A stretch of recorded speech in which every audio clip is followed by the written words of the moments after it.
Hello there, and welcome to the Sleepy Nature channel.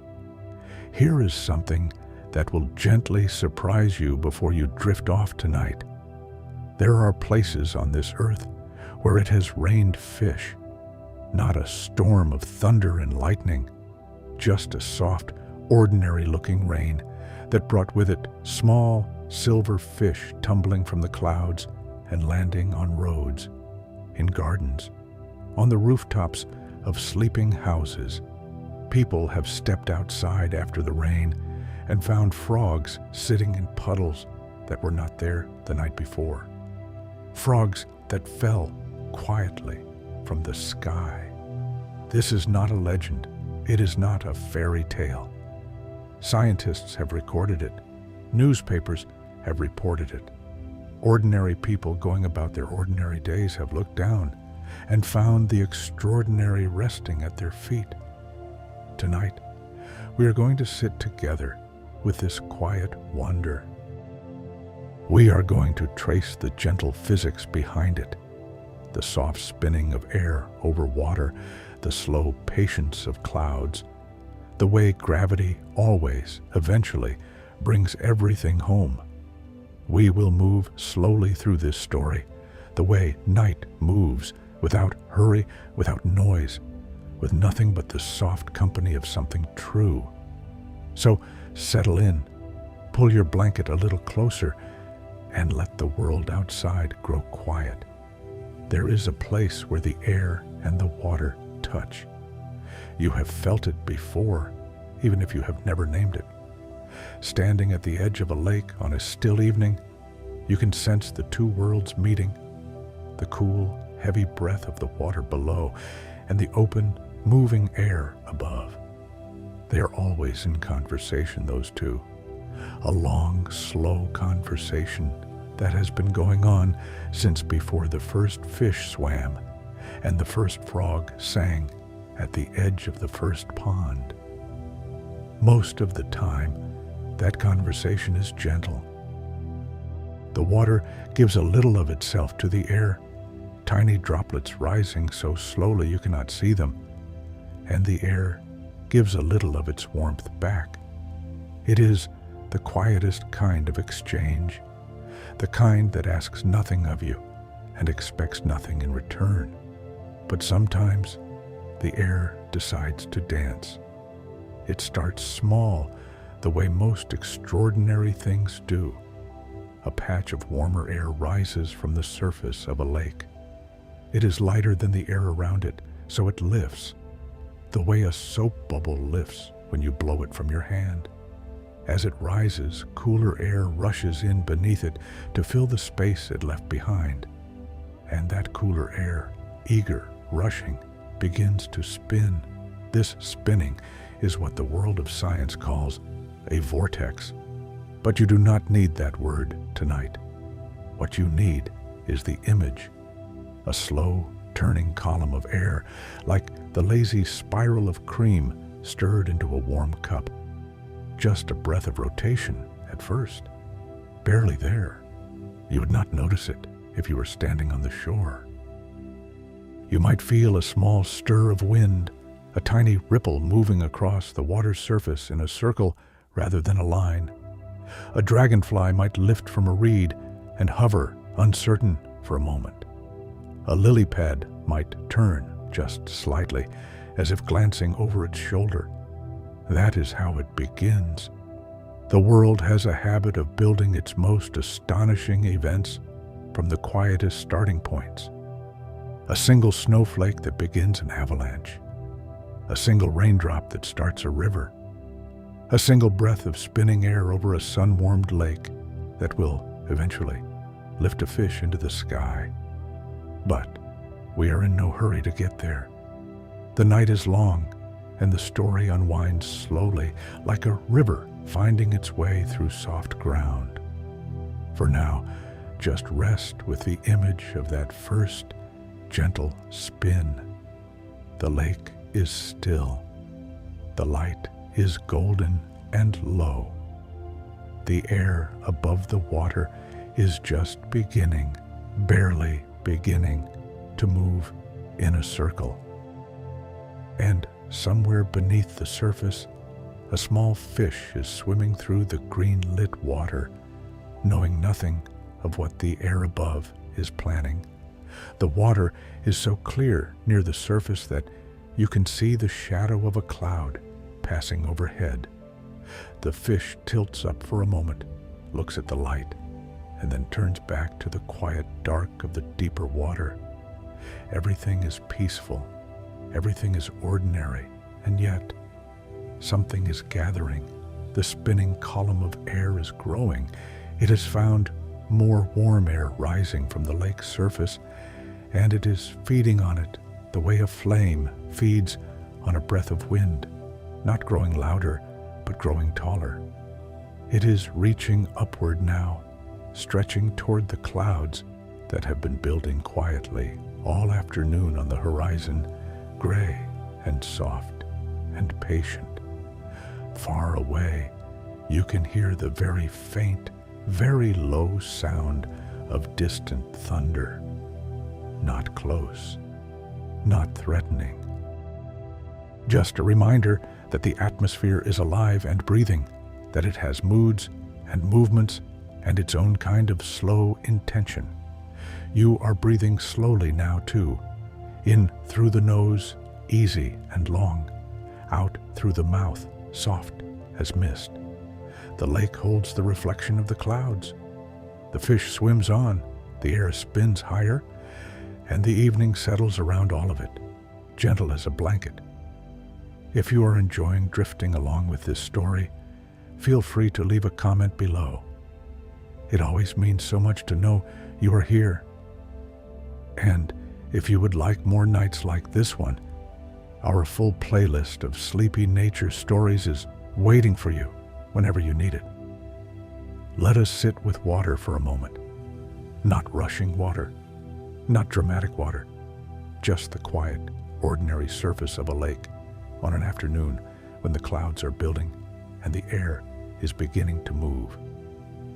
The surface of a lake is one of the most peaceful places in the natural world, even though it is, if you look closely, always in motion.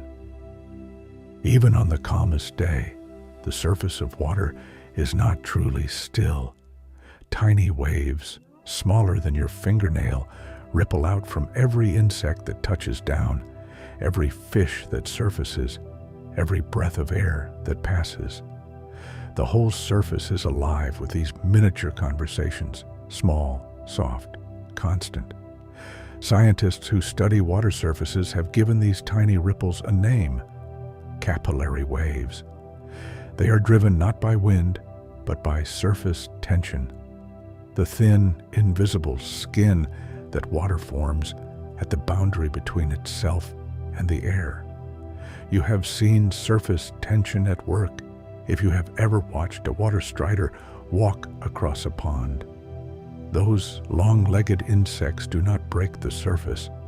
They rest on it the way you might rest your hand on a very tightly stretched piece of silk. The water strider knows something that the rest of us have to be reminded of, that the surface of water is its own world with its own rules, its own quiet physics. Now, above that surface, the spinning column of air we followed in the last part of our story is growing. It has become what meteorologists call a waterspout, though that word sounds too dramatic for what it often is. Many waterspouts are gentle, almost graceful things. They form most often over warm tropical lakes and coastal waters, and they look, from a distance, like a long gray rope hanging from the base of a cloud, reaching down to touch the water below. Some of them are so slender you could almost mistake them for a particularly determined column of rain.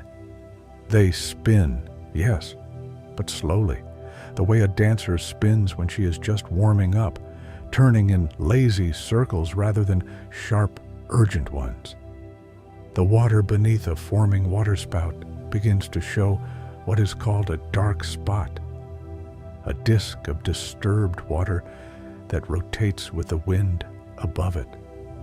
If you were in a boat nearby, you might not even feel alarmed. You would feel the breeze shift, see the water change texture, notice the light on the waves become a little stranger, a little more uncertain. Birds seem to know. Herons will lift from the shore and move away without hurry, the way they move away from most things, with an unhurried dignity that suggests they have seen everything before and are never particularly surprised by any of it. Ducks will paddle toward the bank, unhurried but consistent, the way sensible things do when the atmosphere changes. And the fish swim on. The water is their whole world. The strange light filtering down from above, the subtle change in pressure, the new vibrations moving through the water. These are simply new things, and fish are accustomed to new things. They have been adapting to the surprises of water for 400 million years. A small perch near the surface tips its fins to hold its position in the water, feeling the slight disturbance from above. Its scales catch the changing light and flash silver for a moment, then bronze, then silver again. Everything in the water world is still, in the way that water is still, not motionless, but continuously, gently moving in all the ways that matter least. The water spout above has nearly touched the surface now. The rope of spinning air has extended all the way down from the cloud to within a few meters of the lake. Where it nearly meets the water, a small ring of mist has formed, a crown of tiny droplets, barely there, spinning in a slow halo. You are watching this from the shore, half drowsy in the afternoon heat. The far side of the lake has turned a soft gray-green under the shadow of the clouds. The air smells of rain and warm mud and something electric and clean. You breathe in that smell. It is one of the oldest smells in the world. Petrichor, scientists call it, the scent released when rain touches dry earth. But this version is water petrichor, the scent of a lake about to be stirred by something from above. There is nothing frightening here, only something quietly, beautifully strange. Now, the waterspout has formed completely. It is not a roaring, violent thing. Think instead of a soft gray ribbon, perhaps 50 meters tall, perhaps 100, hanging between the cloud and the water like a question mark made of mist. It rotates slowly. It breathes. From a distance, in the right light, it is almost beautiful. The kind of thing a painter might add to the edge of a landscape to give it a little mystery. Waterspouts come in two kinds, and the gentler kind, the one most likely to produce what we are here to talk about tonight, is called a fair-weather waterspout. This is the kind that forms not from an angry storm, but from the ordinary warmth of a sunny afternoon over a body of water. The sun heats the surface, the air rises, the air spins, the vortex forms. No thunder required, no drama. Just physics, doing what physics does when the conditions are right. Fair-weather waterspouts are common in certain parts of the world. The Florida Keys see them nearly every day in summer, sometimes dozens at a time. The Adriatic Sea, between Italy and Croatia, is known for them. Parts of Australia, parts of the Great Lakes in North America. Anywhere that warm water meets a restless, convective atmosphere. Local fishermen in these places barely look up anymore when one forms. It is simply part of the afternoon. But here is the quiet magic. As the waterspout spins over the water, it creates a column of air that moves upward at its center, like the inside of a very gentle tornado. And that upward moving air has a property that perhaps you have guessed already. It can lift things, not heavy things, not rocks or boats or trees, but small, light things. Small things that happen to be near the surface of the water when the water spout passes over them.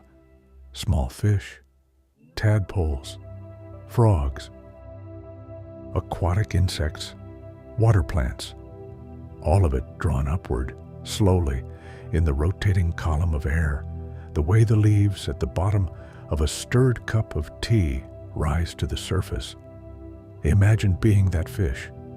One moment, you are swimming in the familiar dark green world of the lake, and the next, the water above you is moving strangely, and you are moving with it, rising without any effort of your own, carried upward through water that is becoming lighter, lighter, thinner, until suddenly there is no water at all, just air, cold, vast, utterly unfamiliar air, and below you, receding, the silver surface of the lake.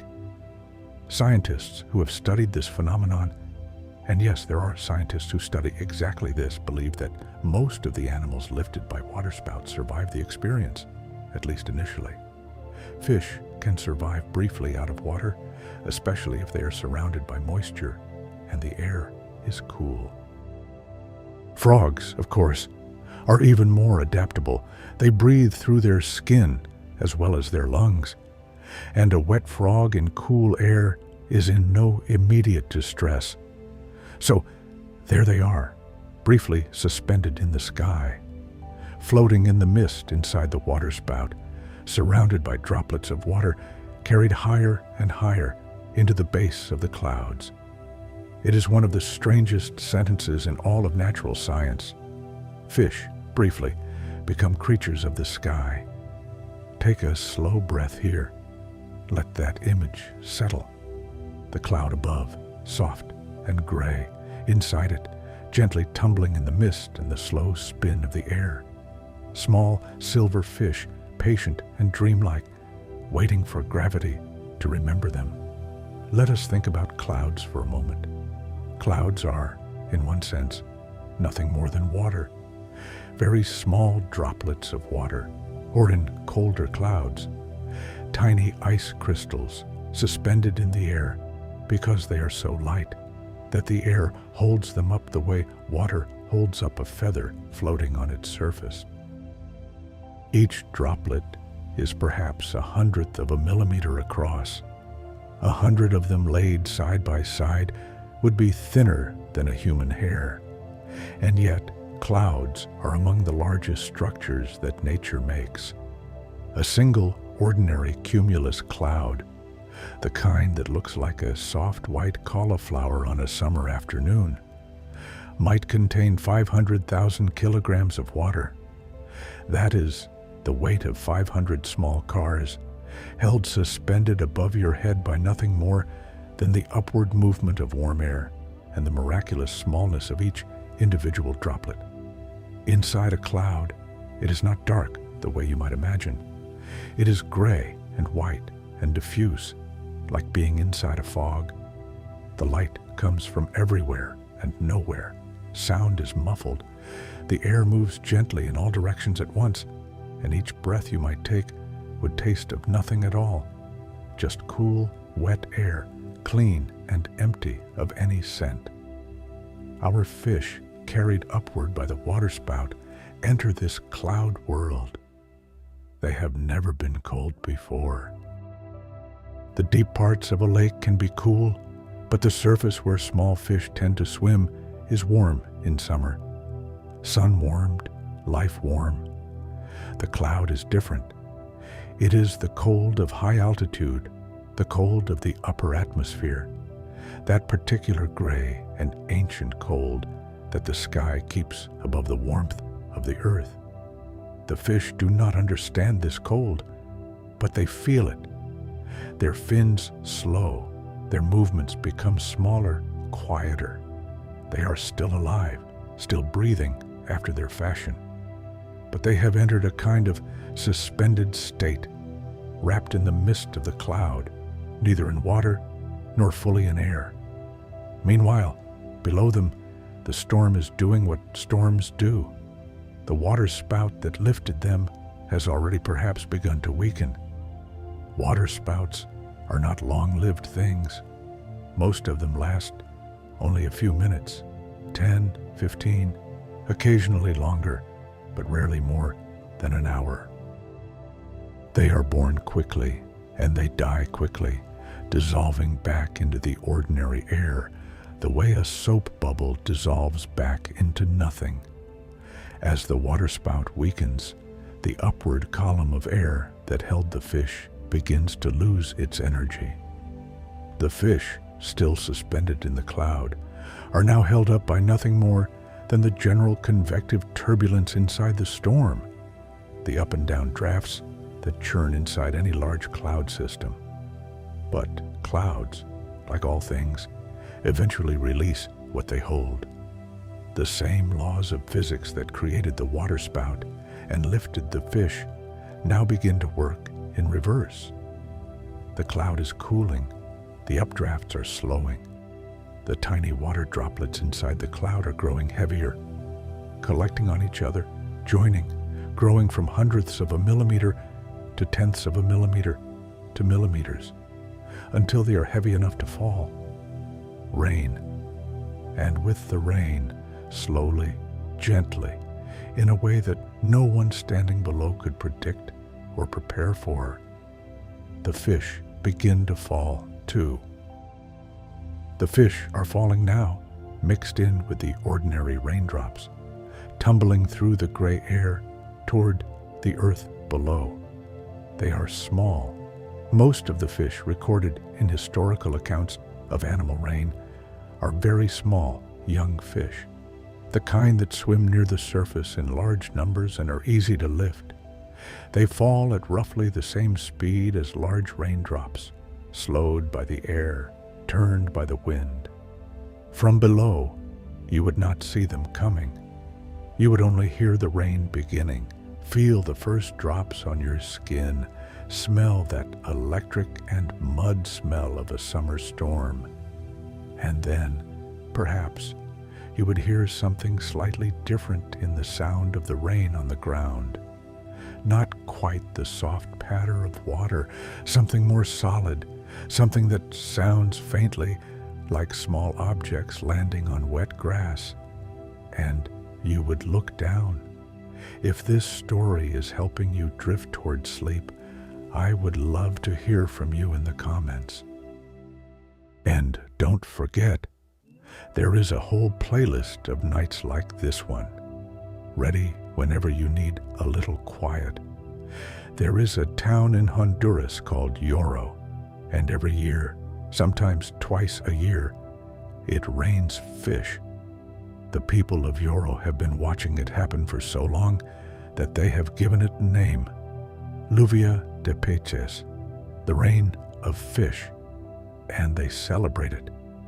When the sky darkens and the rain begins and the fish begin to fall into the streets, the people of Lloro come outside with baskets and buckets, collecting the fish from the ground. There is a festival. There is music. There is the shared laughter of a community that has made its peace with the extraordinary, that has folded a miracle into the ordinary rhythm of the year. The fish that fall in Lloro are small silver fish, a species found in the local streams and rivers. They fall alive, apparently healthy, and the people eat them. It is, by any measure, one of the most unusual food traditions on Earth. Dinner arriving from the sky. Scientists visited Lloro to investigate. They confirmed that fish do fall there, and that the phenomenon is likely caused by water spouts forming over the nearby Atlantic Ocean or local waterways, lifting the fish into storm clouds and carrying them inland. The clouds move, the storm weakens, the fish fall. The fact that it happens so regularly in the same place is likely a function of local geography, the specific way that warm air, mountains, and coastal water interact in that particular corner of the world. But knowing the mechanism does not diminish the wonder of it. If anything, it deepens it. Physics, followed faithfully, reliably produces miracles every year in a small Honduran town, and the people set out their baskets and give thanks. In 2009, a town in northern England called Lajamanu. Wait, that is in Australia, not England. Let us be precise. Lajamanu is a remote town in the Northern Territory of Australia, and in 2009, it reported a rain of small perch-like fish called spangled perch. The fish fell during a storm, alive and still wriggling when they hit the ground. The nearest body of water large enough to have produced them was more than 500 kilometers away, which means those fish had been carried inside a storm system for at least 500 kilometers through the Australian sky before landing in a remote desert town. 500 kilometers. That is something to hold in your mind. The fish that landed on the streets of Lajamanu had spent time, perhaps hours, suspended in the clouds, wrapped in mist, carried by the wind. When they fell into a world completely unlike the one they had left. Red desert soil instead of river mud, dry scrub instead of reeds, the pale burning sky of the Northern Territory instead of the green-lit water they had known. They were found, most of them, still alive. Think of what that fish has been. It has been a creature of water. It has been, briefly, a creature of sky. It has crossed 500 kilometers without any effort of its own, carried by physics and wind and the slow decisions of the atmosphere. And it has landed in a place where, almost certainly, no fish of its kind had ever been before. The people of Lajamanu were surprised, but not distressed. They photographed the fish on the road, picked them up, shook their heads with a particular smile of people who have just been reminded that the world is larger and stranger and more generous than they had been assuming. A local resident was quoted as saying, "It rained fish." Just that. No elaboration needed. The matter-of-fact poetry of it is one of the most comforting things about these accounts. People see the fish fall, and they do not panic. They pick them up. They say, "It rained fish." They carry on. There is something deeply reassuring about that. The world produces wonders, and ordinary people receive them with ordinary grace. Frogs have their own long history of falling from the sky.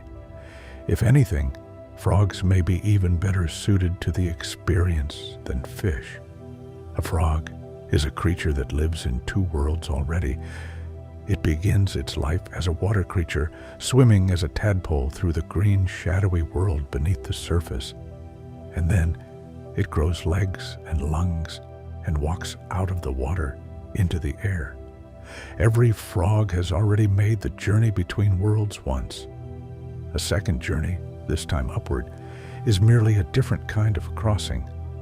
The ancient Romans recorded reigns of frogs.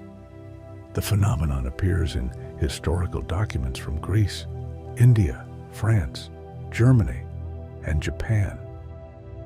In the book of Exodus, frogs are one of the plagues of Egypt. And while that story is wrapped in religious meaning, some scholars have suggested that an actual rain of frogs produced by waterspouts over the Nile Delta might have planted a seed in the collective memory that eventually became part of the narrative. That is, of course, speculative.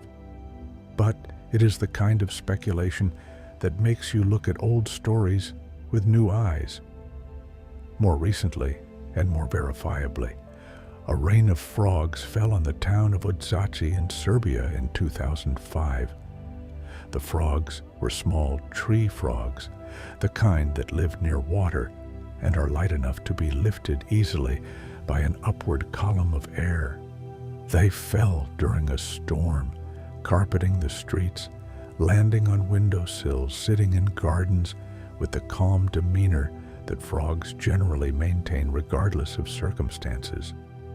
Witnesses described them as dazed but alive, hopping around in a confused way that suggested they had not entirely processed what had just happened to them.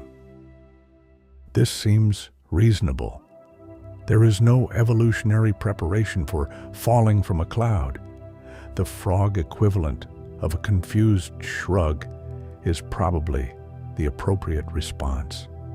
Tree frogs are remarkable little animals in ways that have nothing to do with their tendency to occasionally fall from the sky. Their toes are tipped with tiny, sticky pads, structures so precisely engineered that they can cling to glass, to smooth leaves, to almost any surface, regardless of whether that surface is wet or dry or upside down. The pads work through a combination of capillary adhesion, the same surface tension we met earlier, the same skin that lets a water strider walk on water, and a layer of mucus that fills the tiny spaces between the pad and the surface. A tree frog clinging to a wet leaf in a rainstorm is not exerting any effort.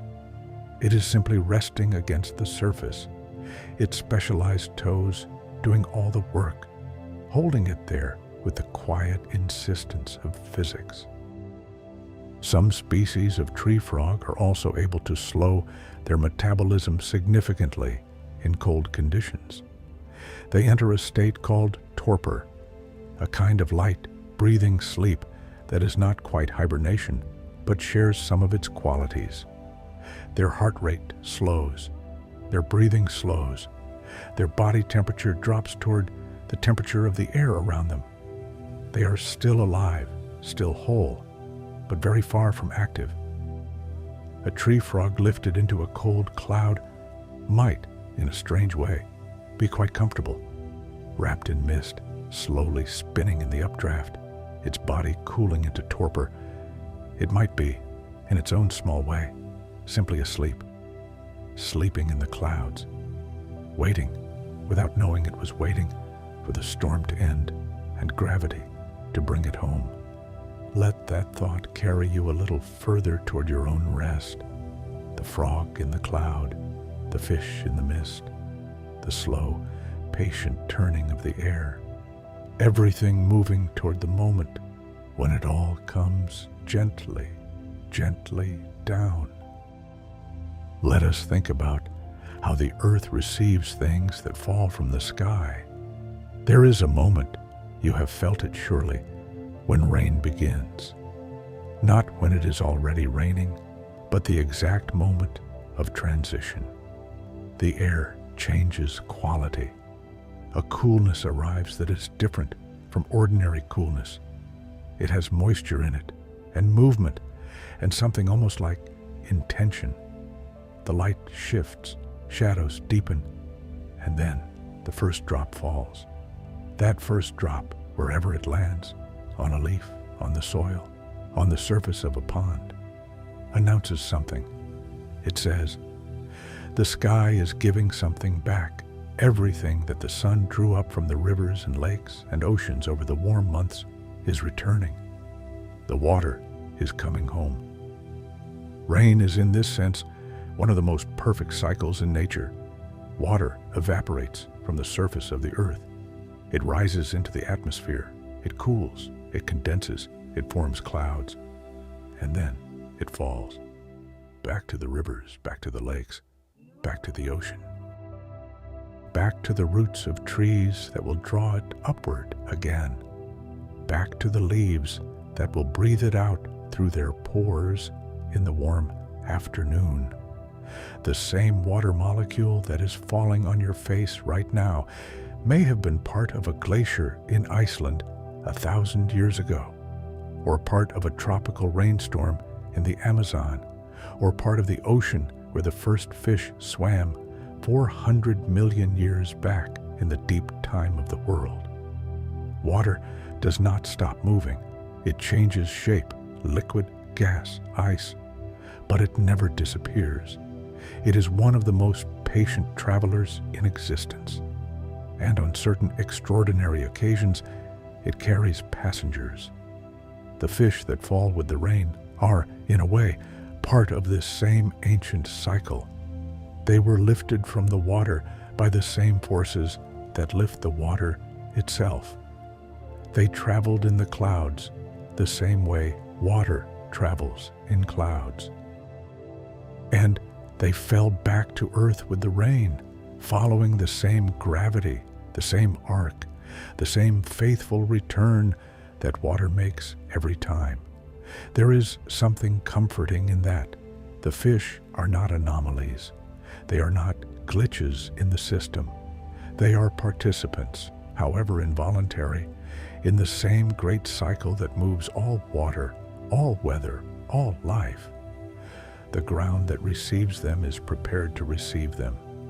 It is wet already from the rain, soft, smelling of that deep earth smell that comes from a compound called geosmin, released by soil bacteria when moisture reaches them. That smell, rich, dark, faintly sweet, has been shown in studies to have a measurable calming effect on human beings. We evolved alongside rain and soil. The smell of wet earth is literally in our biology. Take a breath of it now, if you can imagine it. The smell of rain on warm ground. The smell of the earth being given back what it was waiting for. And in the wet grass, a small fish lying still. Gills working, eyes wide, alive. The neighborhood cat is the first to notice. She sits at the window, tail twitching, watching the rain with new interest. If you are still with me and enjoying the journey, please do tap the like button. It helps this channel reach more people who might need a quiet place to rest. And our full playlist is always there for you, ready for every restless night. There is a long list of things that have been reported falling from the sky over the centuries, and it reads like the inventory of the most unusual dream you have ever had. Fish, yes. Frogs, yes. But also snakes in various parts of the American South, where small water snakes have been lifted by waterspouts from bayous and swamps. Jellyfish off the coast of Bath, England in 1894. Worms in Jennings, Louisiana in 2007. A rain of small earthworms that fell across a school athletic field, to the bafflement of the students and staff arriving that morning. Spiders in Brazil, where they were not falling from a storm, but from the upper levels of a great mass migration. Hundreds of thousands of spiders streaming through the air on threads of silk, so numerous that they filled the sky like a moving gauze. The spiders are not technically animal rain. They are flying of their own intention, using the wind the way a sailor uses a sail. But they belong in this list because they occupy the same territory. The territory of things that defy casual expectation, that remind you the world is larger and more inventive than you might have assumed between breakfast and dinner. Back to the genuine animal rain. Tadpoles are particularly common in these events. Tadpoles are small, numerous, found near the surface of water in enormous numbers in spring and early summer, and are ideally light and compact for lifting by a water spout. Reports of tadpole rain come from Japan with some regularity. There have been multiple recorded events along the western coast of the island of Honshu, where warm sea air and the cold fronts coming off the mountains create particularly active waterspout conditions. In one documented case in Japan, the tadpoles fell over a span of several days, in small numbers each day, as if the storm was releasing them slowly, not wanting to overwhelm the town all at once. The image of this, a slow, measured delivery of tadpoles, a few at a time over 3 or 4 days, has a quality of gentleness to it that is entirely accidental, but somehow touching. The earth also sometimes produces animal rain through entirely different mechanisms. In some areas of Australia, large flocks of small birds, exhausted during migration, confused by storms, will descend en masse on a town or field, creating what witnesses describe as a rain of birds. These events are tragic rather than magical. They speak of animals in distress, but they have historically been added to the general category of strange skyfalls and contribute to the long human tradition of looking up with a mixture of wonder and bewilderment at whatever the sky decides to send down. But our focus tonight is on the gentle kind, the waterspout kind, the kind where a small fish or a modest frog is lifted by physics and carried on the wind and set down again, alive, in a new place. There is a category in biology called rafting dispersal, the way that animals colonize new environments by traveling on floating debris across oceans, or on ice floes, or on mats of vegetation that break free in floods. Some island populations of animals are thought to have arrived via this kind of involuntary travel. Small lizards on a mat of vegetation, landing after weeks at sea on a new island and beginning, without any awareness of what they were doing, an entirely new lineage. Animal rain is a kind of aerial rafting. A small fish carried 500 kilometers by a storm, landing in a new river system. If that river is connected to the fish's native habitat, it might simply swim home.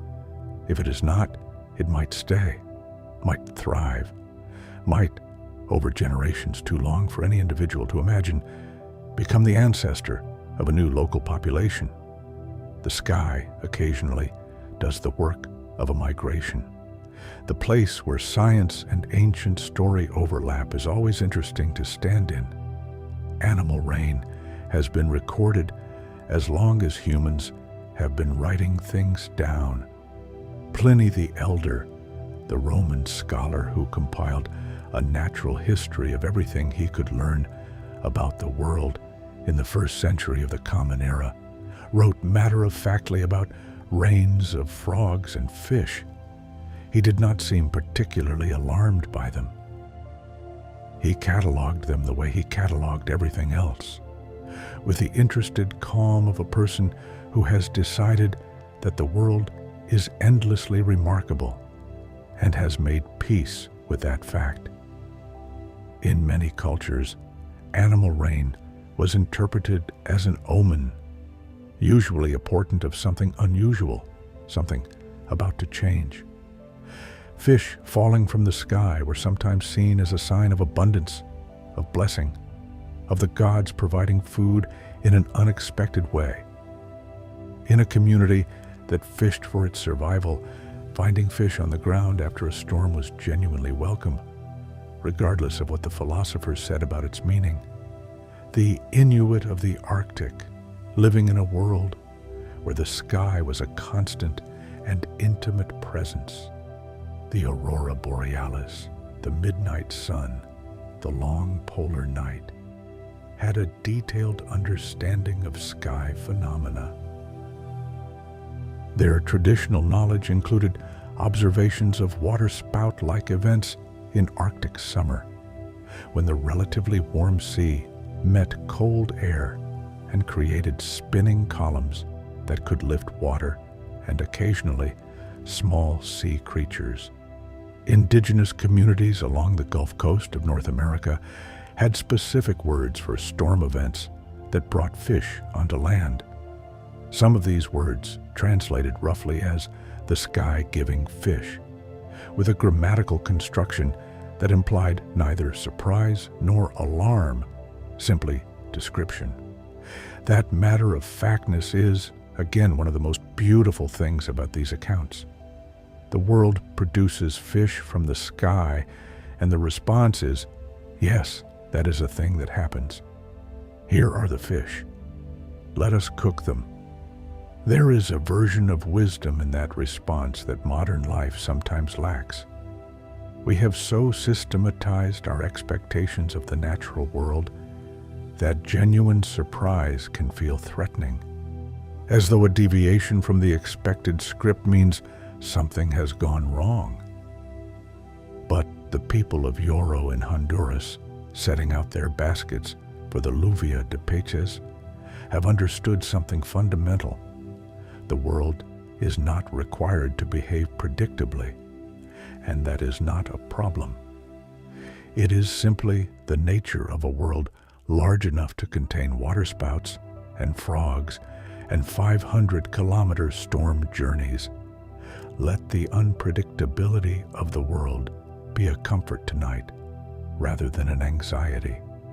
The same atmosphere that occasionally lifts a fish into the clouds is the atmosphere you are breathing right now.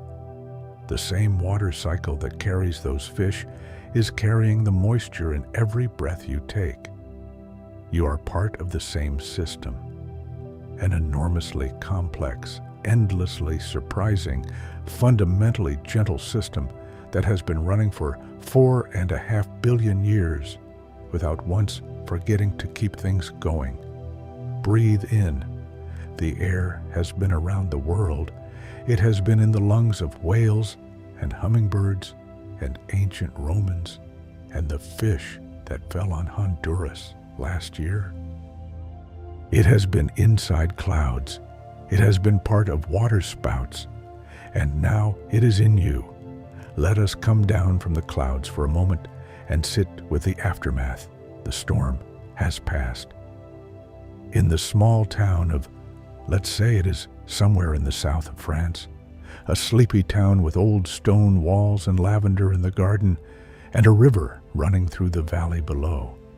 The storm came through in the afternoon, the way summer storms often do in the south of France, building from nothing over the course of a few hours, and then arriving all at once with rain and warm wind and the smell of wet stone. It lasted perhaps 20 minutes.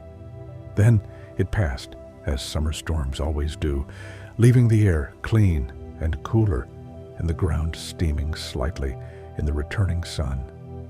And on the road in front of the bakery, on the lid of Monsieur Dupont's car, in the gutter along the main street, there are fish, small ones, silver, perhaps 20, perhaps 30 of them. Most are still alive, gills opening and closing with a slow, patient rhythm, looking at the world with their wide, calm eyes. Monsieur Dupont stands at his car and looks at the fish on the bonnet. He looks at them for a long time. Then he looks up at the sky, which is now blue and innocent, and offers no explanation. He goes inside and gets a bowl of water. This is, I think, the moment that deserves the most attention in the whole story of animal reign. Not the waterspout, not the physics, not the 500-kilometer journey, but the moment when Monsieur Dupont, who had been thinking about dinner and whether his daughter was coming home this weekend, goes inside and gets a bowl of water for the fish on his car. The impulse to care for an unexpected creature is one of the most human things there is. We did not evolve to look after fish that fall from the sky. There is no survival advantage to scooping a rainfish into a bowl of water. And yet, the impulse is immediate natural, unhesitating. The fish are moved to the river. They are given back to the water they came from, or water close enough to it. Most of them survive. The one that does not was probably injured in the fall. Monsieur Dupont washes his car. His neighbor comes over, and they stand together in the wet street, talking about it in the way of people who have just shared something strange and small and unrepeatable. They are both smiling. This too is part of the cycle. The fish lift into the sky, travel through the clouds, fall back to earth, and the earth's inhabitants sometimes carry them home. There is a Japanese tradition of returning fish to the water if you accidentally catch a fish you did not intend to catch, and of bowing to the water as you do so. It is a small gesture, but it acknowledges something true. The water is the fish's home, and the home should be respected. The river receives the fish. The water closes over them. They are gone, returned to their familiar dark and green. The sun has come back out. The lavender in the garden smells almost impossibly good after the rain. A cat sits on a warm wall watching the river go by. Everything is peaceful.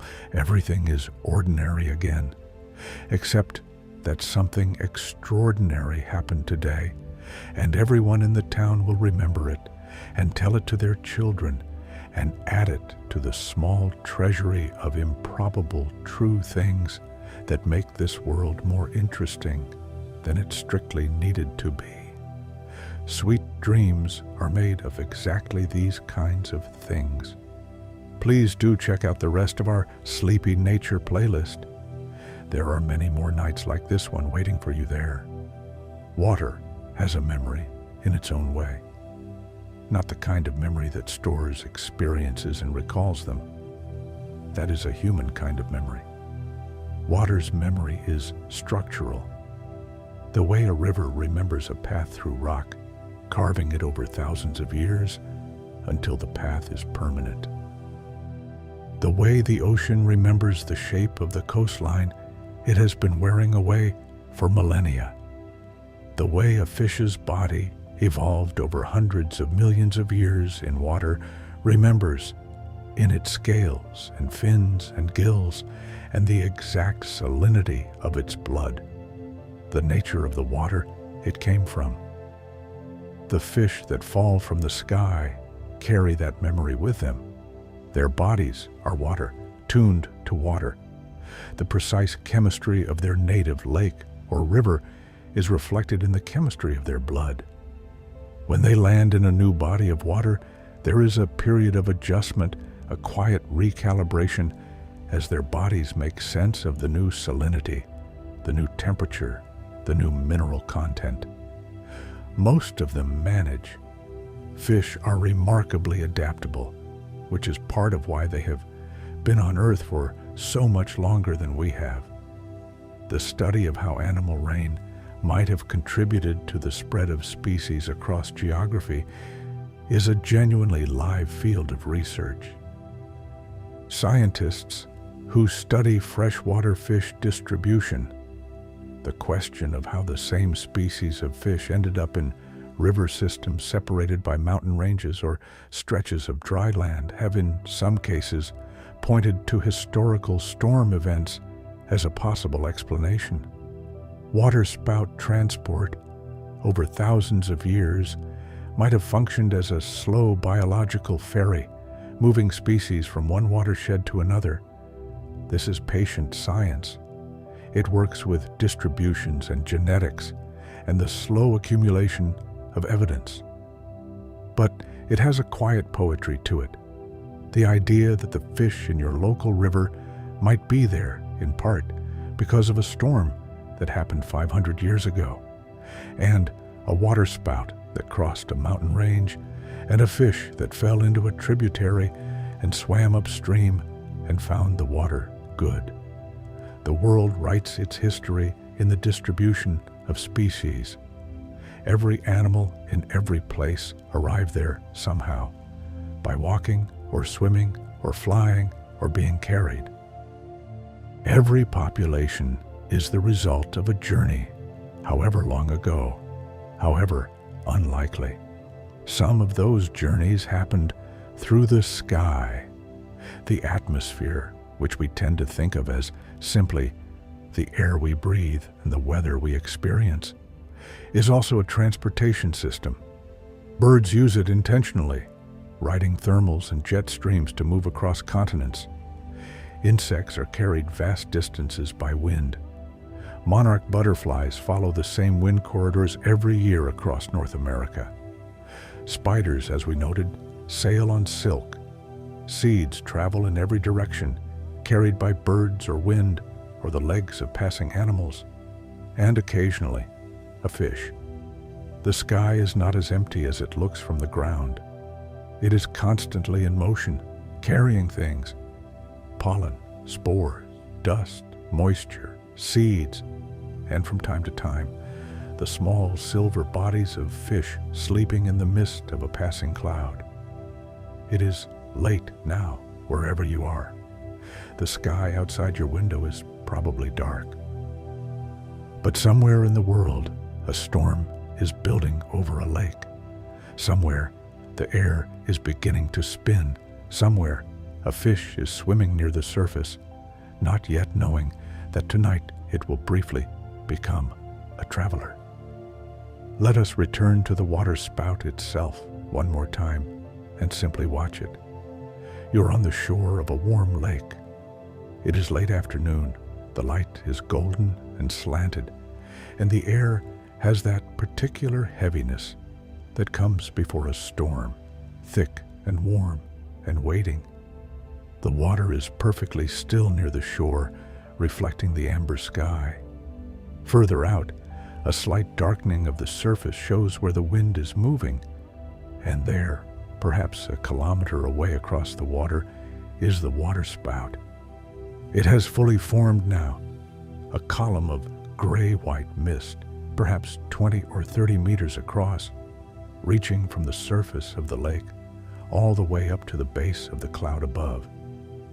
It moves across the water slowly, slowly enough that if you were a bird, you could easily fly around it.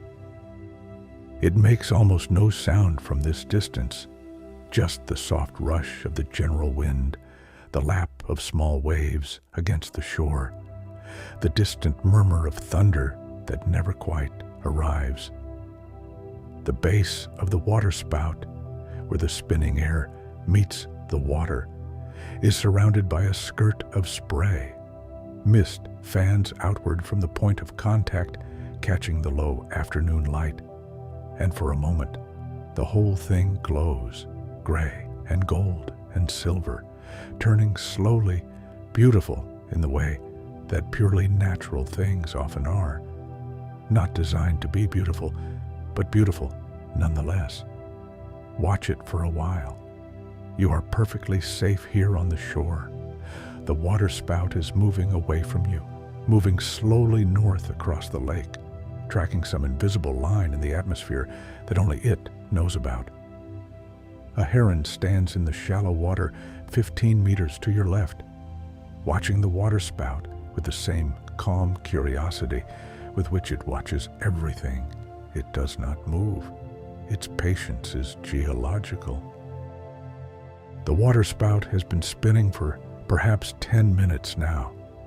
It is, by the standards of waterspouts, already middle-aged. You can see, if you watch carefully, that the connection between the spinning column and the cloud above has become slightly thinner, slightly less certain. The cloud is moving on. The warm air that fed the vortex is shifting. The waterspout is beginning to die. It does this gracefully. The column grows thin from the middle, the way a piece of pulled candy grows thin when you stretch it. The spinning slows. The spray at the base diminishes. The column breaks into two pieces, a short stub at the water's surface still spinning feebly, and a disconnected wisp at the base of the cloud, dissipating into ordinary mist. Then, both pieces are gone. The lake surface, where the waterspout stood a moment ago, is slightly disturbed. A ring of small waves moving outward, a darkness of churn slowly calming. In 10 minutes, it will be as if nothing happened. The water will close over the memory of it completely, but somewhere above, in the base of that cloud, moving away to the north, there are still, perhaps, a few small fish, still wrapped in mist, still slowly turning. They do not know that their elevator has stopped running. They do not know that gravity has begun to remember them. They are simply there, suspended in the oldest quiet in the world. The heron goes back to its fishing. There is a comfort in understanding how things work, not because understanding removes the wonder. It never does, really, for anyone paying attention, but because it replaces the anxiety that can come with inexplicable things. When you know that fish fall from the sky because warm air rises and spins and lifts and carries, the falling fish becomes something you can hold in your mind without distress. It becomes part of the known world, even if it is a strange corner of it. This is one of the things that science does at its best.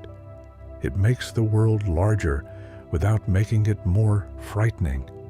The physics behind animal rain, convection, vorticity, updrafts, precipitation, are the same physics behind every cloud, every rainstorm, every gentle afternoon shower. The waterspout is a special case of the same process that makes ordinary clouds. The fish are lifted by the same force that lifts raindrops. The atmosphere is one. Its weathers are all variations on a theme. Warm air rises, cold air falls, moisture condenses, gravity pulls.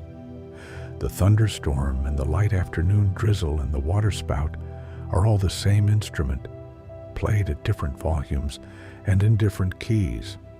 When you understand that, you can hear even the most unusual weather as part of a familiar composition.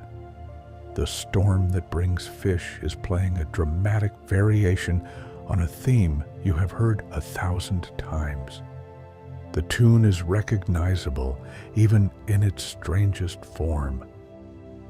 Frogs in the ancient world must have seemed, to people who did not know what waterspouts were, like a message from another realm, something supernatural, something requiring interpretation and response.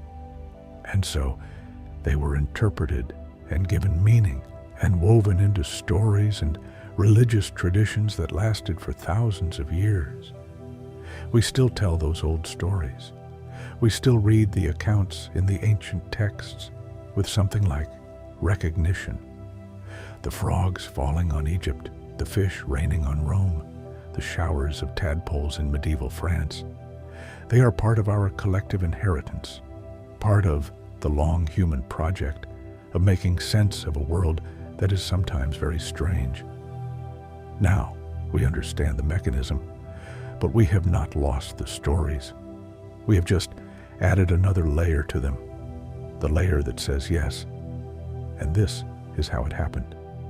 The wonder and the explanation sit side by side, perfectly comfortable together. That is where you are right now, comfortable with both. Knowing how the fish get into the sky and also finding it remarkable. Knowing about waterspouts and also feeling the quiet magic of a fish suspended in a cloud. Hold both of those things as you drift towards sleep. The knowing and the wondering. They are not in conflict. They are, if anything, friends. The world works. And also, the world is astonishing. Both things every night are true. Let us take one last slow walk through the places where animal rain has fallen and simply rest there for a moment. The town of Yoro in Honduras on the afternoon of the festival.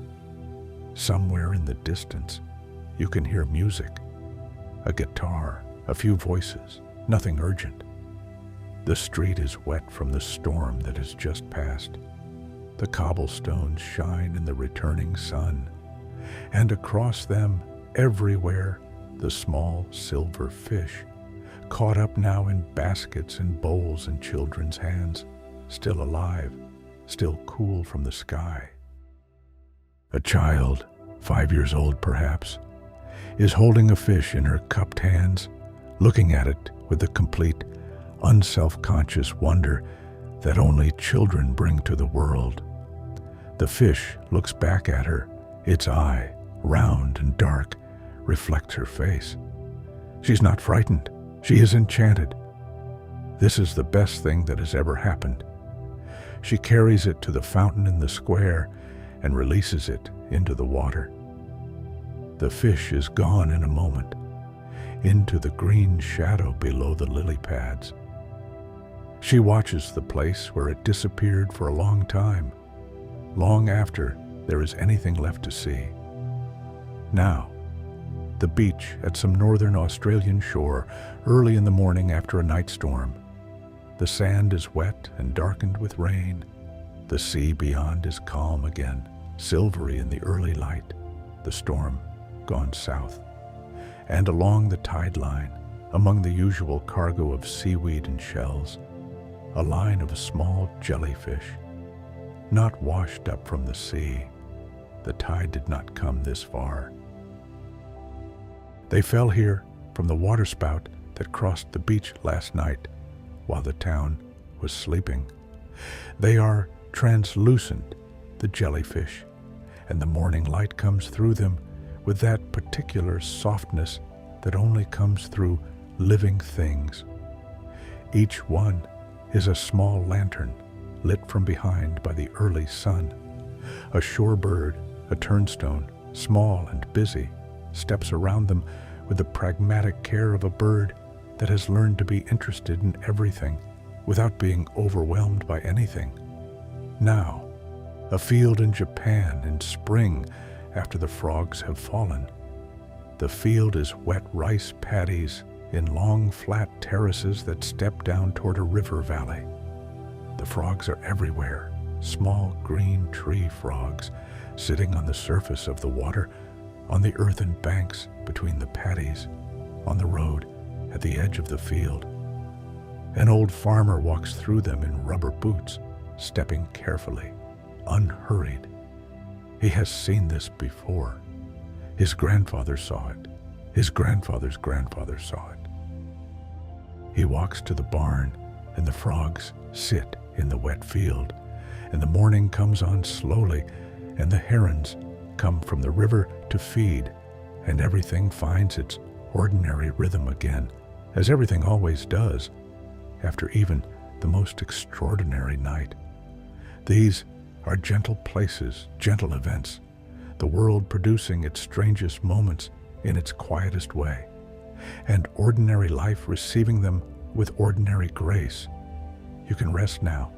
You have been to Honduras and Australia and Japan. You have watched a waterspout form and die. You have seen a fish fall from the sky and a child cup it in her hands and carry it to the fountain. You have held the extraordinary gently, and now you can let it go. The night is very quiet now. Wherever you are, in a bed in a city, or a room in the country, or somewhere between, the world outside has settled into its nighttime version of itself. Slower, darker, cooler. The air is softer at night. The sounds are further away, and everything that was urgent in the day has moved back just a little, giving you room. Above you, even if you cannot see it through the ceiling and the roof and the miles of atmosphere between you and space, there are clouds somewhere in the sky tonight. They are moving on their slow, patient courses across the face of the world. They are carrying moisture, water that evaporated from the ocean perhaps, or from a river in a distant country, or from the surface of a lake that was stirred yesterday by a waterspout. The clouds hold that water gently, the way you might hold something small and quiet in your cupped hands.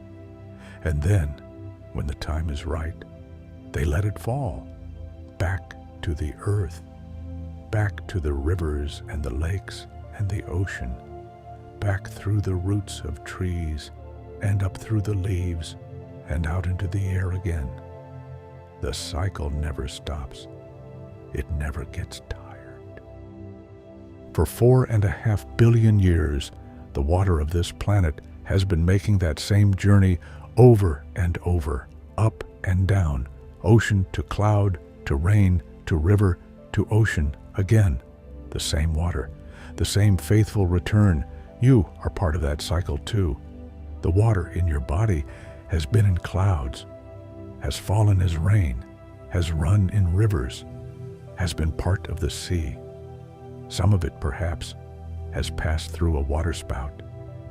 Some of it has been in the clouds over Honduras or the Northern Territory or the western coast of Japan on one of those days when the sky decided to rain fish.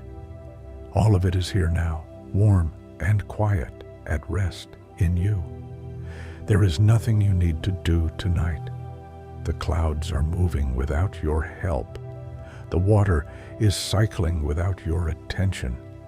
The fish in the lake are swimming their slow evening circuits, rising occasionally toward the surface to see the last light, then returning to the deep. Everything is doing what it does.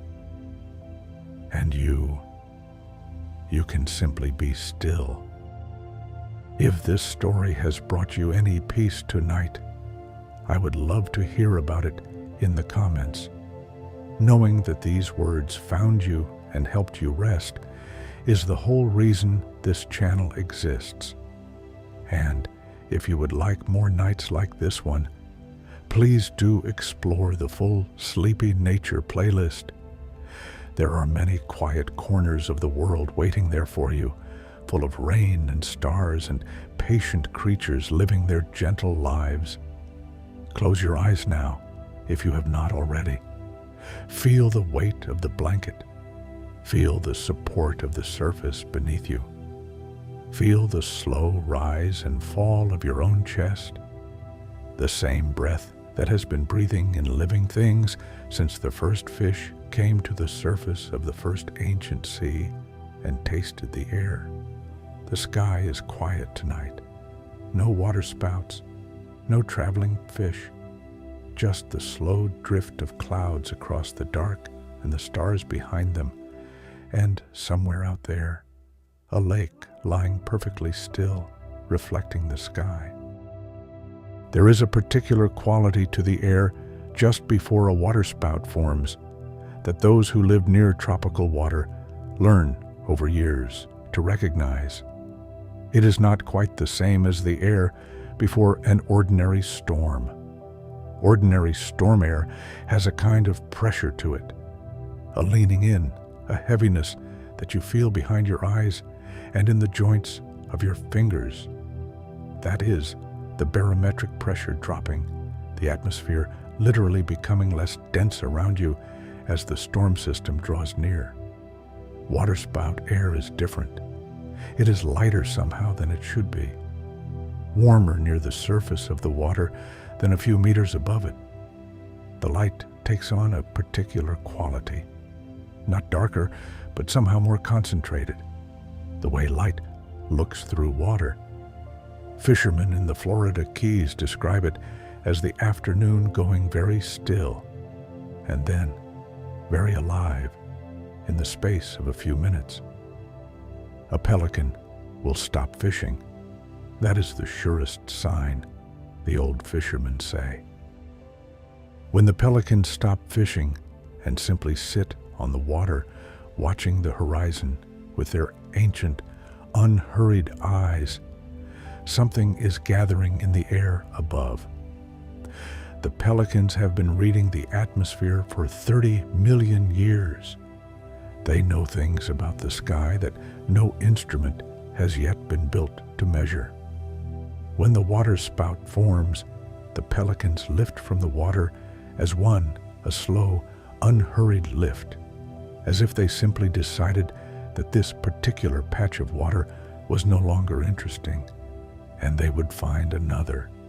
They fly low, barely above the surface, their wing beats slow and deliberate, moving away from the forming vortex with the calm of creatures who are never in a hurry because they have nowhere in particular to be. The water beneath the forming waterspout is doing something interesting in these first moments. As the vortex descends, the air pressure at its center is slightly lower than the air pressure around it.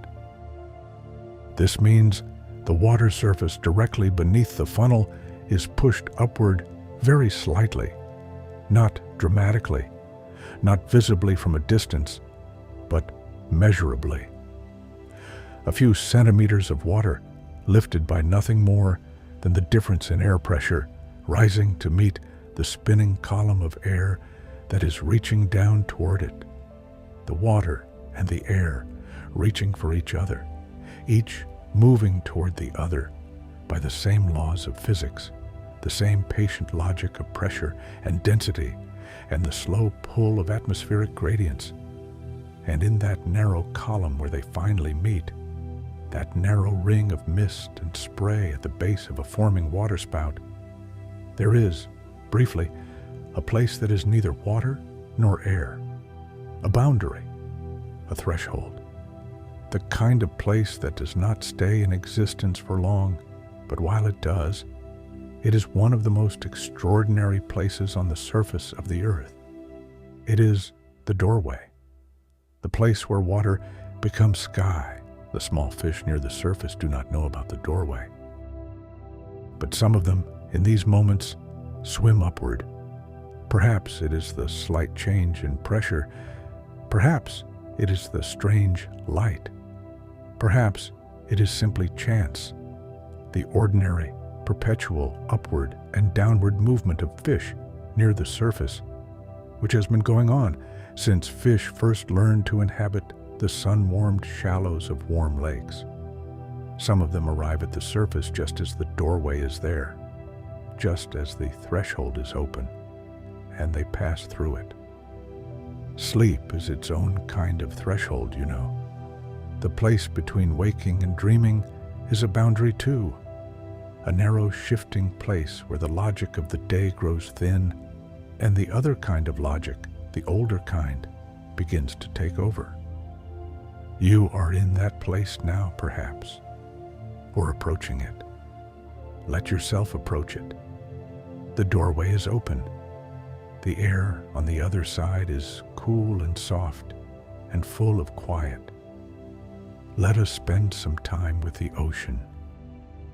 Because while most of the stories we have told tonight have centered on lakes and rivers and the freshwater fish that live in them, the ocean has its own relationship with animal rain, older, stranger, and in some ways more intimate with the history of life on Earth. The ocean covers 71% of the surface of this planet. It is, by any measure, the dominant feature of the world. And yet, most of us spend our lives on the other 30%, looking out at it occasionally, aware of it as a presence without truly reckoning with its size. If you were a creature living in the open ocean, the concept of land would be as abstract as the concept of the deep ocean floor is to us. Something theoretical, something far away, something that does not affect the immediate, water-scented, wave-lifted world of your daily life. The ocean is also, above its surface, one of the most productive environments for waterspout formation in the world. Warm tropical waters, the Gulf of Mexico, The Caribbean, the South China Sea, the Indian Ocean near the equator are ideal conditions. The water is warm, the air above it is warm and moist, and the temperature gradient between the surface water and the cooler air above creates the instability that generates convective columns of rising air. Water spouts over the open ocean are rarely witnessed by people because the open ocean is rarely occupied by people. But they happen constantly, uncounted, unrecorded. Somewhere on the surface of the ocean right now, as you are reading or listening to this, a waterspout is forming. Perhaps several are forming. The ocean is large enough and warm enough to sustain them continuously, somewhere, always. These ocean water spouts lift sea creatures, mainly small ones, juvenile fish that school near the surface in their millions, transparent and silver, tiny shrimp, krill, those small crustaceans that exist in such staggering numbers in polar waters that they turn the sea orange for miles in every direction. The larval forms of larger creatures, the microscopic young of crabs, jellyfish, sea urchins, creatures that begin their lives so small that they are nearly invisible. Most of what the ocean gives to the sky is never seen. It falls back into the ocean, unobserved, completing a small local loop, lifted 100 meters into the air and returned to the water a kilometer away.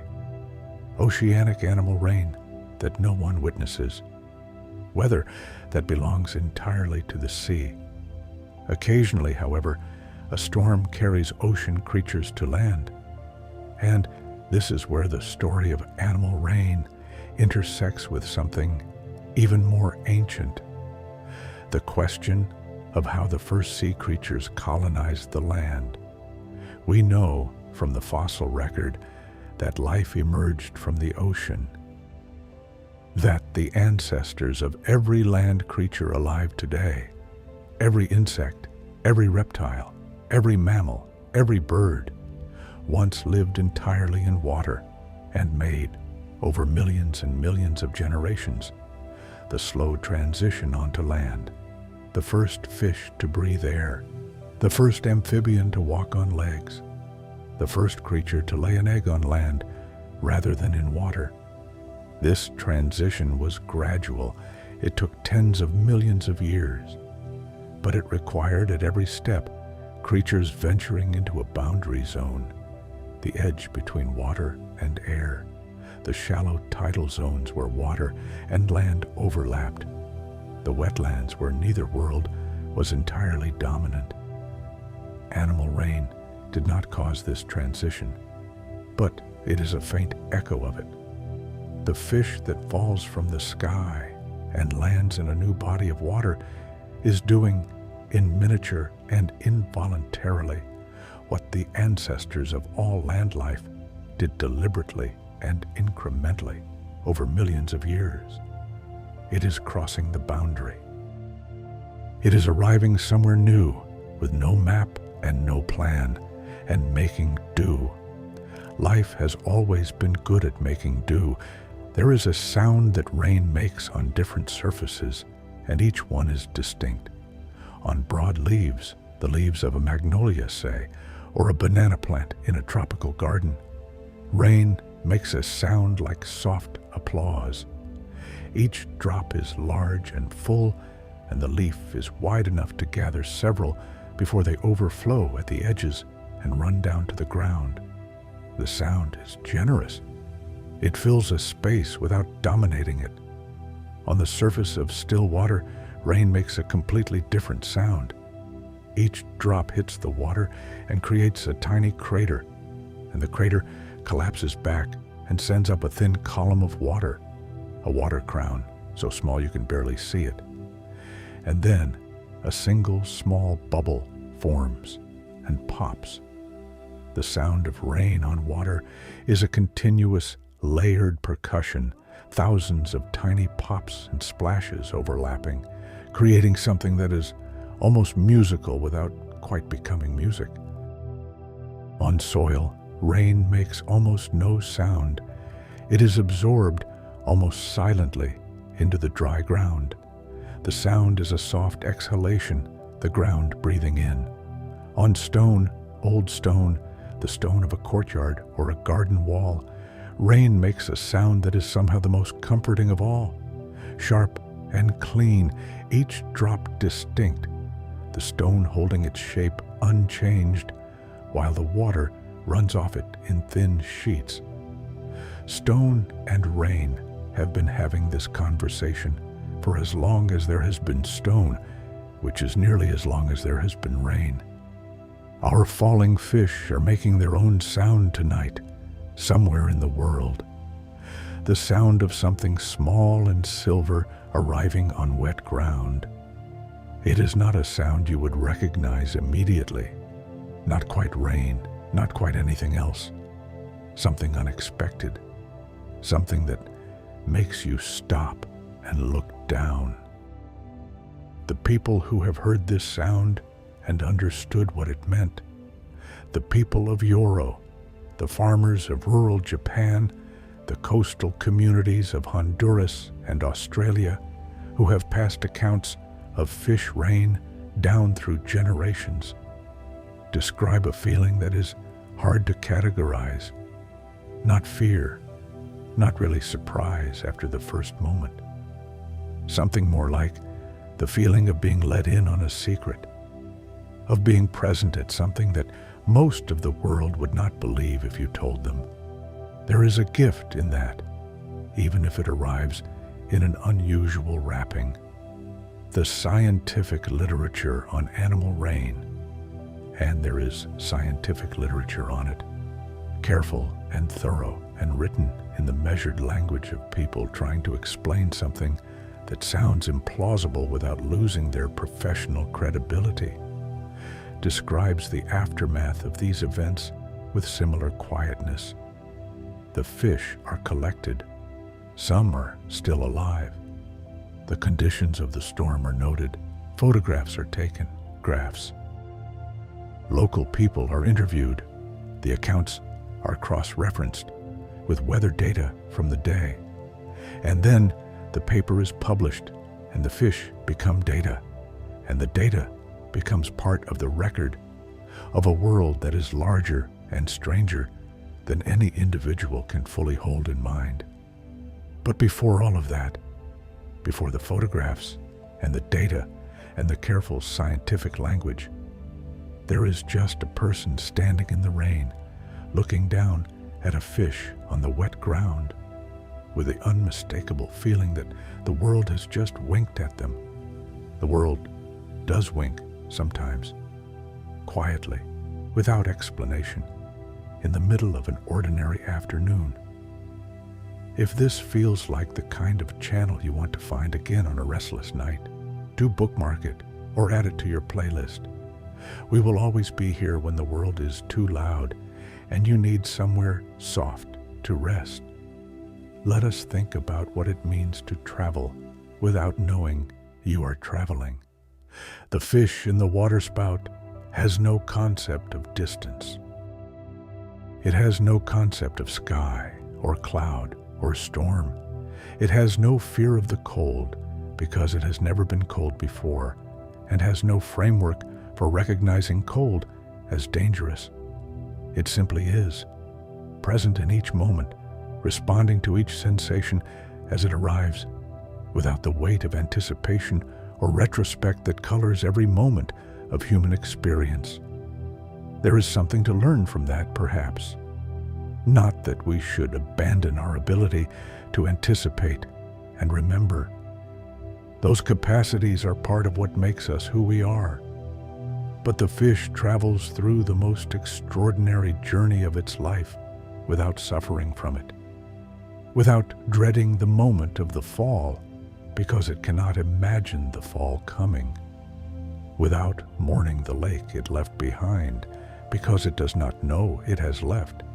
It is simply here, then Here, then here, each moment is the whole of existence. Certain contemplative traditions have been trying to describe this quality of presence for thousands of years. The Zen teacher who says, "When you are eating, eat. When you are walking, walk." The instruction seems almost absurdly simple, but the practice is genuinely difficult for creatures like us, wired by evolution to constantly scan the past and future for threats and opportunities. The fish is not wired that way. The fish is just the fish, in the cloud, in the mist, and then falling, and then in the water again, and then swimming. And all of it is simply the present moment, unnarrated. We cannot be the fish, but we can, in the soft space before sleep, let some of the narration go. Let the day's events stop replaying. Let tomorrow's concerns stop rehearsing. Let the mind be, just briefly, just for a while, as present and uncomplicated as a small silver fish in the mist. The body knows how to do this. The body is very good at simply being present when the mind gives it permission. Your heartbeat knows nothing of yesterday. Your breath does not plan for tomorrow. They are simply here, doing the work they have always done, without commentary. Feel your heartbeat now, if you can, not thinking about it, just feeling it.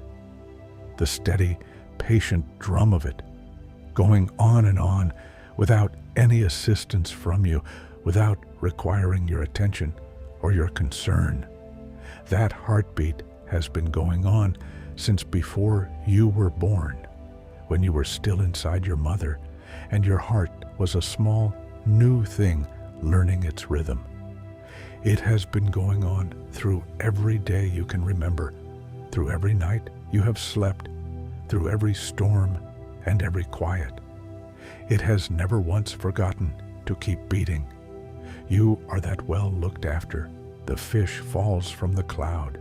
The rain falls with it. The water receives everything that falls into it. The heart beats on.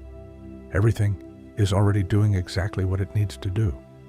Somewhere in the ancient world, on a warm afternoon near the shore of a Mediterranean lake, a child saw it happen. We do not know who this child was. We do not know the name of the lake, or the year, or even the century, but we can be fairly confident that somewhere in the long span of human history, some child, small and curious and not yet old enough to have learned that the world is supposed to behave predictably, saw a fish fall from the sky, and they were not frightened. Children rarely are at the first astonishment. Fear comes a beat later after the processing. The first response in a child who has not yet been taught what is and is not possible is pure, open wonder. The eyes go wide, the mouth opens, the body goes very still, not the stillness of fear, but the stillness of a creature paying complete attention. The child would have run to pick up the fish. Of course they would have. A child who sees a fish fall from the sky runs toward it, not away. They pick it up in both hands, feel its cold, smooth scales against their palms, look into its wide, dark eye. They carry it to show someone, a parent, a grandparent, anyone who will understand what they are trying to convey. Look what the sky gave. This moment, the child running toward the impossible gift, has been repeated in every generation since. In Yoro, Honduras, today, there are children who have grown up knowing that the sky sometimes rains fish who wait for it each year with the particular excitement of an anticipated miracle. They know it is coming. They have baskets ready. And still, when the first fish falls, they run toward it. Still, the eyes go wide. Still, the breath catches. The knowledge of how it happens does not diminish the joy of it happening. There are adults in Euro who have lived through 50 or 60 of these rains, who have, by now, collected more skyfish than they could ever count, who know the physics, who understand the waterspout, who could explain the whole mechanism clearly and patiently if you asked, and who still every year come outside when the storm passes and stand in the wet street with something on their face that is not quite a smile, but is the closest adult equivalent of that child's wide-eyed stillness. That feeling, the feeling of the world exceeding your expectations, of reality outdoing itself, of the ordinary suddenly becoming extraordinary without any warning. That feeling is one of the most purely good things that existence offers. It costs nothing. It requires no preparation. It arrives on its own schedule without permission, in the middle of an afternoon when you were thinking about something else entirely. The sky rains fish, and for a moment, for as long as it takes to pick one up and carry it to the fountain, the world is larger than you thought it was, and then you carry on, and the largeness of the world stays with you quietly, like a fish returned to water, out of sight, but there. This is the last part of our story tonight, and the world outside is very quiet now. You have traveled a long way in these hours. You have stood on the shore of a warm lake and watched the air begin to spin. You have followed a small fish upward through the darkening water into the stranger world of the sky. You have drifted through clouds, been carried on wind, seen the lights of a Honduran festival from above, heard the rain on stone in the south of France. You have been, in the way that stories allow, briefly everywhere and nowhere at once. That is what stories do at their best. They let you travel without moving. They let you be present in many places, many moments, without the weight of a body in any of them. The body is resting now. That is its job at this hour. The sky outside, wherever you are, is doing what it always does at night, turning slowly with the rotation of the earth, carrying its cargo of clouds and moisture and the occasional invisible passenger. Somewhere in the dark above you, there are currents of air moving at altitudes where no bird flies. Jet streams, meteorologists call them, rivers of fast-moving air high in the atmosphere, flowing from west to east around the globe, carrying weather systems the way a river carries leaves. Those jet streams are moving right now. They have been moving all day, all year, for longer than there have been people to observe them or name them.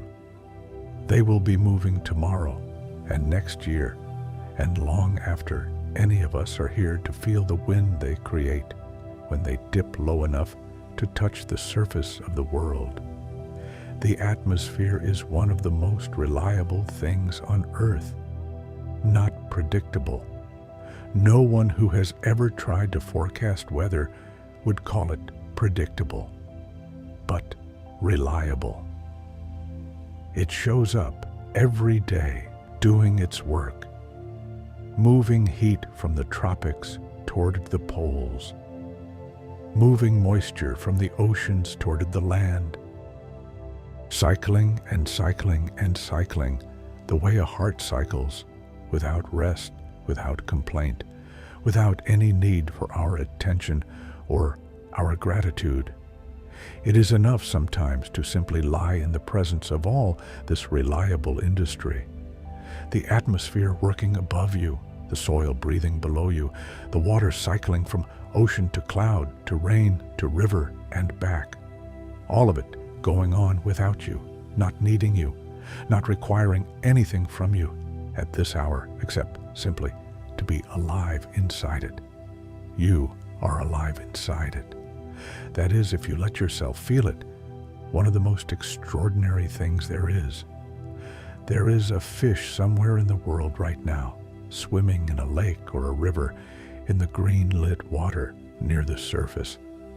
It is going about its small business, feeding, drifting, watching the light, without any awareness that somewhere far away a person is thinking about it, holding it gently in mind, the way you might hold a smooth stone you found on a beach, not keeping it, just holding it for a moment, feeling its weight, and then letting it go. Let the fish go now. Let the clouds go. Let the water spout dissolve back into ordinary air the way it always does. Let the rain stop. Let the streets of Yoro dry in the late afternoon sun. Let the child carry her fish to the fountain and release it and watch the water close over the place where it disappeared. Let the farmer in Japan walk through the frogs to the barn. Let the heron go back to its fishing. Let the pelican settle on the water. Let everything return to the quiet order of the world after something remarkable has passed through it. And let yourself return to the simplest thing, the breath, the heartbeat, the soft weight of your body in the bed. You have been to many places tonight. Now there is only here. The sky is doing what the sky does. The water is doing what the water does. The fish are swimming somewhere in the green-lit dark. And you are exactly where you are supposed to be. Close your eyes if they are not already closed. Let the night hold you. You are safe and you are warm, and the world is very large and very gentle. And there is nothing you need to do or be or carry until morning. Rest now. The sky will take care of itself. The Sleepy Nature Channel